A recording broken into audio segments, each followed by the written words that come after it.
দেখি সামনে রিয়াকশন পাওয়া যায় কিনা গাইজ, দেখা যাক।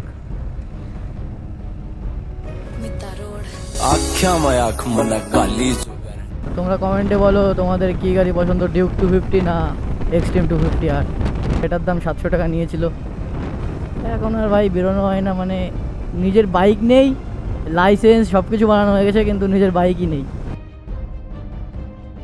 হে guys, welcome back to my new blog. তো কেমন আছো তোমরা? আশা করি ভালো আছো। আর তোমরা তো জানোই আমি ভিডিও করা ছেড়ে দিয়েছিলাম, মানে আমার বাইক নেই তার জন্য। দেখতে পাচ্ছ এখন আমার কাছে রয়েছে এক্সট্রিম 250 আর রাহুলের তার কাছে। তো ওর বাইক নিয়েই বেরিয়ে পড়েছি। তো চলো দেখা যাক, অনেকদিন পর ভিডিও করতে বেরিয়েছি। রাস্তায় কী কী হয় তোমরা সব দেখতে থাকো আর মজা নাও। আর চ্যানেলে যদি নতুন হতো তাহলে অবশ্যই একটা সাবস্ক্রাইব করে দাও। তো চলো গাইজ দেখতে থাকো। ভাই অনেক দিন পর রাইডে বেরোলাম। হ্যাঁ, আমার তো তোমরা তো জানোই এখন আমাকে বাড়ি থেকে, মানে আমার নিজের বাইক নেই, তোমরা জানোই। আমার কাকার বাইক, আর ওই বাইকটা এখন আমাকে দেয় না, তার জন্যই ভিডিও করতে বেরোনো হয় না। তার জন্য আজকে রাহুলের বাইক নিয়ে বেরিয়ে পড়েছি অনেক দিন পর। কী বলবো ঠিক নেই, ঠিক আছে? তোমরা দেখতে থাকো। রাইডে যা যা হবে তাই তাই তোমাদের দেখাবো। সেদিনকে বাইক কিনবো সেদিনকে আবার দেখা হবে ভিডিওতে, ঠিক আছে? আর এখন দেখি টুকটাক যদি বাইক পাই তাহলে এই রাহুলের বাইকেই ভিডিও করব, ওর বাইক চালিয়েই। তো দেখা যাক কতদূর কী করতে পারি। তোমরা একটু সাপোর্ট করতে থাকো, ঠিক আছে? আর আমি ইউটিউব ছাড়ছি, ওরকম একটা ভিডিও আপলোড করেছি, ওটাতে একটু সবাই সাপোর্ট করো, ওটা একটু দেখে আসবে, ঠিক আছে? এই ভিডিওটার পরেই ওই ভিডিওটা রয়েছে, তো তোমরা ওটা একটু দেখে আসো, একটু সাপোর্ট করো ওই ভিডিওটায়। ওই একটু লেট হবে, দেখা যাক কত টাইম লাগে। পুজোর মধ্যে নিয়ে নেবো বাইক যতটা সম্ভব। এখন দেখা যাক ঠাকুর কত দূরে কী করে। ভাই অনেক দিন পর বাইক চালাচ্ছি, ঠিক আছে? কীরকম লাগছে আমি বুঝতে পারছি না, কিন্তু এই বাইকটা চালিয়ে একটু কমফোর্টেবল আছে, ঠিক আছে? কোনো ঘাড় মার ব্যথা ম্যাথা হয় না। আর আমি যেই কেটে চালাতাম আগে আমার কাকার বাইক, সেটা তো ঘাড় মার পুরো ব্যথা হয়ে যায়। আর এই যে আমার সেই রাইডিং গ্লাভস, এটা পরে তো আর কাকার বাইক নিয়ে ভিডিও করতে পারলাম না, তার জন্য এই বাইক নিয়েই করলাম। তোমাদের একটা ভিডিওতে বলেছিলাম না রাইডিং গ্লাভস আসবে, তো এসেছে। এই যে দেখতে পাচ্ছ আমার হাতে রয়েছে সেই রাইডিং গ্লাভসটা। এটার দাম 700 টাকা নিয়েছিল। এখন আর ভাই বেরোনো হয় না, মানে নিজের বাইক নেই, লাইসেন্স সব কিছু বানানো হয়ে গেছে কিন্তু নিজের বাইকই নেই। গাড়িতে কুলিং নেই না? কুলিং আছে গাড়িতে? বর্ষো ভাই কতদিন পর রাইডে বেরিয়েছি, কি বলবো সেটাই বুঝতে পারছি না। দেখো দেখো কী করে রাস্তা পার করে এরা। ভাই সামনে পাপা কি পারি, ঠিক আছে?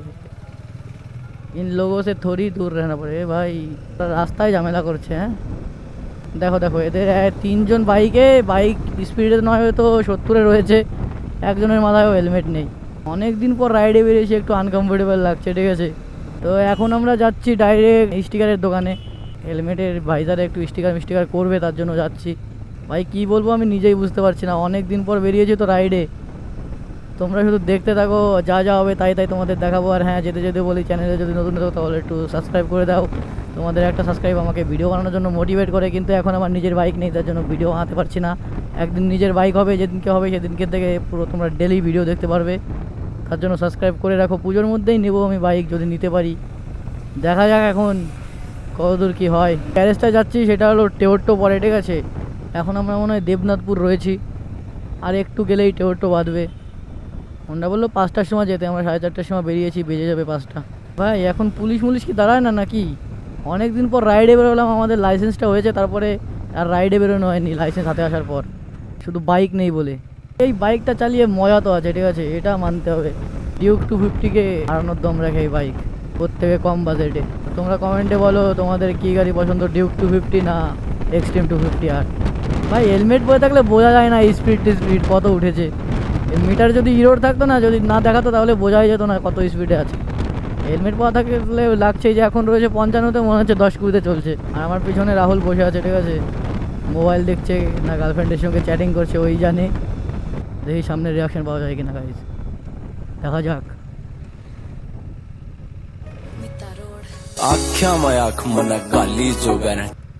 এই যে আমাদের দেবনাথপুর স্কুল। কেবল আমরা দেবনাথপুর পর্যন্ত এসেছি, এখনও অনেক টাকা। আমরা সেই লাইসেন্স বানাতে গিয়েছিলাম সেইখানে দোকান, যেখানে গাড়ি মডিফাই করে। আর আমরা হেলমেট মডিফাই করতে যাচ্ছি, মানে আমাদের একটা ওরাই আলাদা, ঠিক আছে? এখন একটু সামনে পুলিশ আসবে, তা না অনেকদিন রাইডে বেরোবে না। আজকের রাইডেই যদি পুলিশ চলে আসে তাহলে একটা ভালো কন্টেন্ট বেরোতো। আর লাইসেন্সও এখন আছে, কোনো প্রবলেমই নেই। কিন্তু লাইসেন্স বানানোর পর তো আমি ভিডিও করতে বেরোনোই হয়নি আমাদের, ঠিক আছে? আমাদের বলতে আমার আর যদি নিজের বাইক থাকতো তাহলে বেরোতে পারতাম। দোকানে কল করেছিল, বলেছিল 5টার দিক যেতে, এখন 5টা বাজতে 8 মিনিট বাকি। এই ক্যামেরাতে চার্জ নেই, 20% চার্জ রয়েছে এখন ক্যামেরাতে।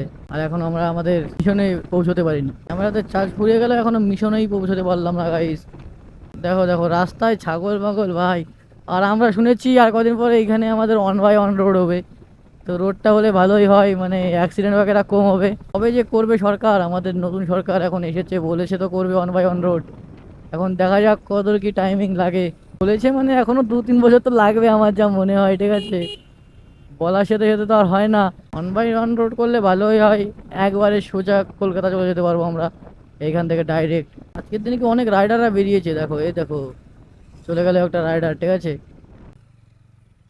চলো ভাই, এই যে দোকানটা আমাদের বলেছে 5টার সময় আসতে, তো 5টা তো বাজতেই গেল, এখনো দোকান খোলেনি।